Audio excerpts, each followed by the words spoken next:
কলৈ গ'ল শৃংখল চলিহা আৰু উজনিৰ সংগঠন বৰাগাঁৱৰ জঘন্য ঘটনাক লৈ তেওঁলোক নীৰৱ কিয় বৰাগাঁও দুৰ্গা মন্দিৰ কাণ্ডক লৈ সৰব সংখ্যালঘু ছাত্ৰ সন্থা এয়া আগষ্ট মাহৰ দৃশ্য ধিংকাণ্ডক লৈ গৰম হৈ পৰিছিল ৰাজ্যৰ আকাশ বতাহ ধৰ্ষণত অভিযুক্তৰ বিৰুদ্ধে গৰজি উঠিছিল উজনিৰ জাতীয় দল সংগঠন এসপ্তাহৰ ভিতৰত উজনি অসমৰ যিবোৰ মিয়া আছে মিয়াবোৰে তালি টোপোলা বান্ধি ইয়াৰ পৰা প্ৰস্থান কৰক নহ'লে কিন্তু পৰিস্থিতি ভীষণ হ'ব আমি স্পষ্টভাৱে কৈ দিছোঁ বাৰে বাৰে মিয়াই আমাৰ খিলঞ্জীয়া যুৱতীক ধৰ্ষণ কৰিব বাৰে বাৰে মিয়াই আমাক খিলঞ্জীয়া যুৱতীক ধৰ্ষণ কৰি হত্যা কৰিব এই কাণ্ড আমি চাই থাকিব নোৱাৰোঁ আমি এটা কথা একদম স্পষ্টকৈ কৈ দিছোঁ যে 7 দিনৰ সময়সীমা আজি 3 দিন গৈছে আৰু 4 দিনৰ ভিতৰত তেওঁলোকে ত্যাগ কৰিব লাগিব তাৰ কাৰণে প্ৰত্যেক মানুহে সহযোগ কৰিব লাগিব কিন্তু গুৱাহাটীৰ বৰাগাঁও দুৰ্গা মন্দিৰৰ কুকাণ্ডক লৈ তেওঁলোক নীৰৱ হৈ থকাত উভতি ধৰিছে নেমচুৰ সভাপতি বদৰুল ইছলামে শৃংখল চলিহা আৰু যিসকল উজনি অসমৰ সংগঠনবিলাক আছিল তেওঁলোকে নীৰৱ কিয় হয় এতিয়া আপোনালোকৰ মুখৰ আৱাজ নাই কিয় শৃংখল চলিহাহঁত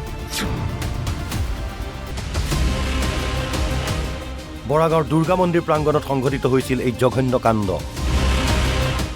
17 নৱেম্বৰত ৰাস চাবলৈ যোৱা মহিলাৰ সৈতে নৰপিশাচৰ কুকাণ্ড দলবদ্ধভাৱে অকথ্য নিৰ্যাতন চলোৱাতে ক্ষান্ত নাথাকি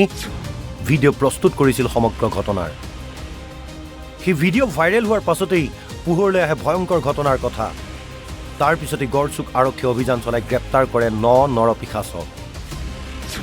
তেওঁলোক ক্ৰমে ৰবীন দাস কুলদীপ নাথ বিজয় ৰাভা পিংকু দাস গগন দাস সৌৰভ বৰা মৃণাল ৰাভা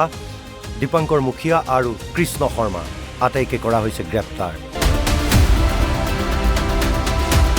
কিন্তু ধিংকাণ্ডৰ দৰে বৰাগাঁও দুৰ্গা মন্দিৰ কাণ্ডক লৈ উজনিৰ সংগঠন নিমাত থকাত শৃংখল চলিহাসহ উজনিৰ দল সংগঠনক উভতি ধৰে উত্তৰ পূৰ্বাঞ্চল সংখ্যালঘু ছাত্ৰ সন্থা চমুকৈ নেমচুৰ সভাপতি বদৰুল ইছলামে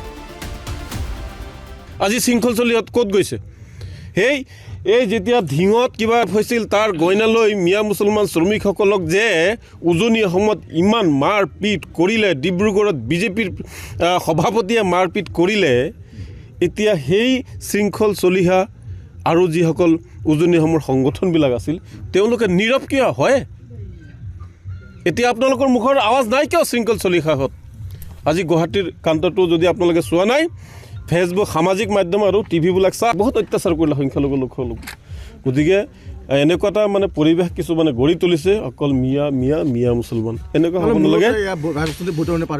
নাই সম্পূৰ্ণ অসমত বৰ্তমান যি চলি আছে নিৰ্বাচনী বৈতৰণি পাৰ হোৱাৰ কাৰণে এছামে মিয়াক ইউজ কৰিছে গৰু মাংসক ইউজ কৰি গৈছে এইবিলাক মানে সমস্যা গতিকে মই আকৌ কৈছোঁ যে মিয়াক লৈ হেতালি ৰাজনীতি খেলাটো বন্ধ হ'ব লাগে মিয়াৰ অধিকাৰ বা মুছলমানৰ অধিকাৰ মুছলমানক দিব লাগে মুছলমানৰ যাতে কোনো অধিকাৰ খৰ্ব নহয় অকল মুছলমানৰ কোনো জাতি জনগোষ্ঠীৰ লোকৰ যাতে অধিকাৰ খৰ্ব কৰিব নোৱাৰে সংবিধানে দিয়া অধিকাৰ যাতে কোনেও কাঢ়ি নিব নোৱাৰে তাৰ কাৰণে চৰকাৰৰ দায়িত্ব আছে আৰু সংবিধান অধ্যয়ন কৰি চৰকাৰে নিজৰ দায়িত্ব পালন কৰক